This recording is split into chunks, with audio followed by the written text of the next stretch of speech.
বলছে, চাচা এই দুই টুকরা কাপড় একটা গায়ে দেব আর একটা পরনে করব, এটাকে আমাকে দেওয়া যায় না। চাচা বলছে, কোনো ইসলামওয়ালাকে, কোনো কালিমাওয়ালাকে, কোনো মুসলমানওয়ালাকে আমি মুশরিক মাজুসি এক টুকরা কাপড় দিতে পারবো না। আজকে আপনি দেখেন যত ইহুদির বাচ্চা আছে সকল আমাদের দান সদকায় তারা চলে। যত খ্রিস্টানের বাচ্চা আছে পৃথিবীতে মুসলমানদের দান সদকায় চলে। একবেলা ভাত মুসলমান দিলে খায় না, খাইতে পারে না। একটা টাকা মুসলমান খরচ দিলে নেয় না, নিতে পারে না। কিন্তু সে ওই সময় আব্দুল্লাহকে বলছে, আব্দুল্লাহ কোনো ইমানদার ওয়ালাকে, কোনো মুসলমান ওয়ালাকে আমি নুসরত করতে পারি না। আব্দুল্লাহ গায়ের প্রথম জামাটা খুলছে। আব্দুল্লাহ রাদিয়াল্লাহু তাআলা আনহুর মা চুকি দিয়ে তাকিয়ে আছে। আমার সন্তান যখন প্রথম জামা খুলছে তখন মা বলছে, আল্লাহ আমার এই সন্তান উলঙ্গ অবস্থায় দেখার চাইতে আমার মৃত্যু হয়ে যাওয়াটা মনে অনেক ভালো।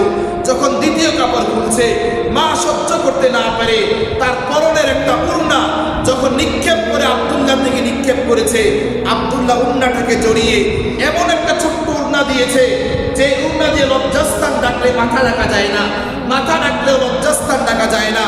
কোনো মতে এই কাপড়টা নিয়ে নবীজি সাল্লাল্লাহু আলাইহি সাল্লামের দরবারে গিয়েছে। আল্লাহর রাসূল বলছে, আয় সাহাবীরা শোনো, তাকে দেখো কে আসছে, দেখো না সে আমার আব্দুল্লাহ আসছে। একটু কুরবান করেছে, নবীজি বলছে সে আমার আব্দুল্লাহ। আব্দুল্লাহ কাইনা আল্লাহর রাসূল বলছে, আজকে পুরো মসজিদে নববীতে যত আসহাবে সুফফা আছে সকল আসহাবে সুফফার অধিকারী হলো যে আমার এই সাহাবী আব্দুল্লাহ রাদিয়াল্লাহু তাআলা। আসহাবে সুফফারা মসজিদে নববীতে থাকতেন। এরপর নবীজি সাল্লাল্লাহু আলাইহি সাল্লাম বলছেন, সাহাবীরা শুনো, আমার আহাল রয়েছে, আমার আহাল রয়েছে। এই আমার আহালদের মধ্যে আমার পরিবারের মধ্যে আমি গণ্য করলাম আব্দুল্লাহ আজ থেকে আমার পরিবারের মুসলিম। একটু কুরবান আল্লাহর জন্য করছে। আল্লাহ পাক দু জাহানের বাদশা নবীজি সাল্লাল্লাহু আলাইহি সাল্লামের পরিবারের লোক হিসাবে আব্দুল্লাহকে ঘোষণা দিয়ে দিয়েছে। হাদিসে আরো আগে আসছে, নবীজি সাল্লাল্লাহু আলাইহি ওয়াসাল্লাম যখন যুদ্ধে যাচ্ছে আব্দুল্লাহকে বলছে, আব্দুল্লাহ যাবা নাকি? আব্দুল্লাহ বলছে, নবী যাবো। তো প্রতিমধ্যে আব্দুল্লাহ রাদিয়াল্লাহু তাআলা আনহু অসুস্থ হয়ে গিয়েছে।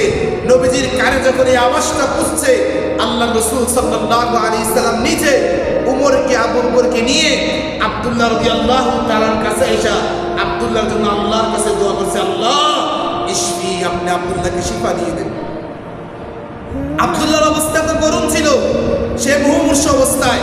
রাসূল আব্দুল্লাহর মাথাকে টান দিয়ে নবীজির রানের উপর রাখা বলছে, আল্লাহ আসানি সাকরাতুল মাউত।